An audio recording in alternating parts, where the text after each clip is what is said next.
Assalamualaikum warahmatullahi wabarakatuh. Halo sahabat cerita kehidupan. Apa kabar kalian semua? Syukur alhamdulillah kita bisa berjumpa lagi di channel ini. Salawat dan salam selalu tetap tercurah kepada junjungan kita, Nabi besar Muhammad Sallallahu Alaihi Wasallam.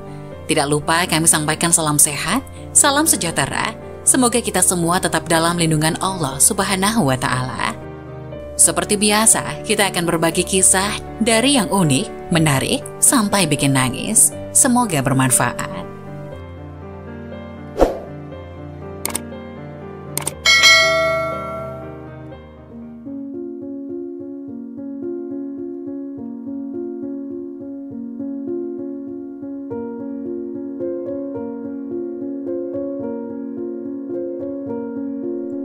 Na'udzubillah, inilah 3 golongan manusia yang istighfarnya ditolak oleh Allah Subhanahu wa Ta'ala meskipun sebanyak 1000 kali sehari.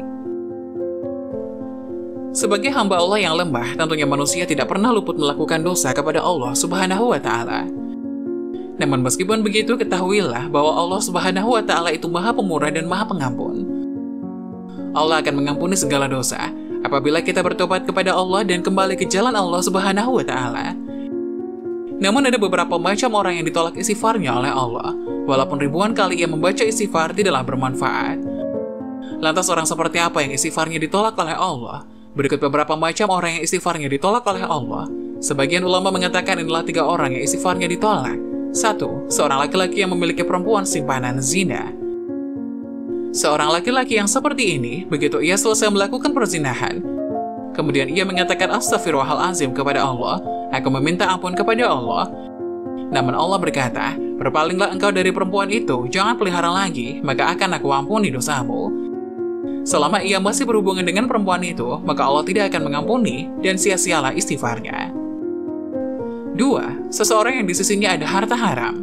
Ia mengucapkan istighfar 100 kali sehari, tetapi ia memakan harta haram itu dan memakan makanan dari harta haram. Allah pun berkata, kembalikan harta haram itu dan jauhilah harta haram itu, maka aku ampuni dosamu. Dan bila mana ia tidak mengembalikan, maka Allah tidak akan mengampuni dosa orang tersebut. 3. Seseorang yang berpakaian dengan pakaian yang tidak disukai oleh Allah. Orang seperti ini meskipun beristighfar setiap hari, namun masih menggunakan pakaian yang tidak disukai Allah, maka istighfarnya tidak akan diterima oleh Allah Subhanahu wa Ta'ala. Seperti contoh perhiasan dari emas dilarang digunakan oleh laki-laki. Itulah 3 golongan manusia yang istighfarnya ditolak oleh Allah Subhanahu wa Ta'ala. Semoga kita tidak termasuk salah satunya. Namun ada pun 4 waktu yang dilarang membaca ayat kursi. Semua ayat Al-Quran memiliki keutamaan dan manfaat bagi orang yang secara rutin mengamalkannya, termasuk ayat kursi. Ayat kursi merupakan surah Al-Baqarah ayat 255. Dalam sebuah riwayat dijelaskan bahwa ayat ini merupakan ayat yang paling agung dalam Al-Quran. Sebutan lain selain ayat kursi yaitu Azam wal ayat, Sayyidatu ayil Quran, Afdolu ayil Quran, Ashrafu ayil Quran. Namun nama-nama ini tidak mengubah makna dan keutamaannya. Meski begitu ada beberapa waktu dan keadaan di mana ayat kursi tidak boleh dibaca, bahkan jika tetap melakukannya bisa menjadi dosa. Lantas kapan waktu terlarang membaca ayat kursi? Semuanya akan dijelaskan dalam video ini. Berikut 4 waktu terlarang untuk membaca ayat kursi atau Al-Quran. Yuk simak bersama-sama. 1. Waktu ruku dan sujud dalam sholat. Rasulullah SAW melarang untuk membaca ayat kursi saat ruku dan sujud ketika sedang sholat. Hal ini sesuai dengan hadis yang diriwayatkan oleh Muslim. Rasulullah melarang membaca Al-Quran saat ruku dan sujud. Hadis riwayat Muslim. Ayat kursi merupakan bagian dari Al-Quran dan termasuk sebagian ayat yang tidak boleh dibaca ketika ruku dan sujud. 2. Saat di toilet atau kamar mandi. Membaca ayat kursi maupun ayat-ayat lain dalam Al-Quran di toilet dan kamar mandi termasuk hal yang dilarang, karena menyalahi adab baik terhadap Al-Quran. Ketiga, dalam keadaan mengantuk. Imam Nawawi rahimahullah mengatakan bahwa makruh hukumnya membaca Al-Quran meski hanya ayat kursi saat sedang mengantuk. Hal ini bertujuan untuk menghindari salah baca yang bisa merusak atau merubah isi bacaan dari ayat tersebut.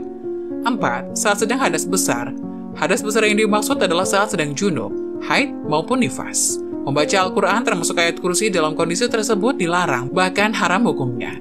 Sebagaimana firman Allah dalam Al-Quran surat Al-Waqi'ah ayat 79, yang artinya, tidak menyentuhnya kecuali orang-orang yang disucikan. Quran surat Al-Waqi'ah ayat 79. Demikian ulasan tentang 4 waktu yang dilarang membaca ayat kursi. Semoga bermanfaat dan menambah wawasan keislamanmu.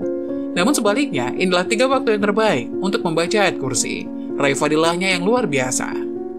Ayat kursi tidak lain adalah surat Al-Baqarah ayat 255. Ini keutamaannya luar biasa. Berpangkal dari kandungan maknanya, ayat kursi merupakan salah satu ayat yang paling sering dilantunkan.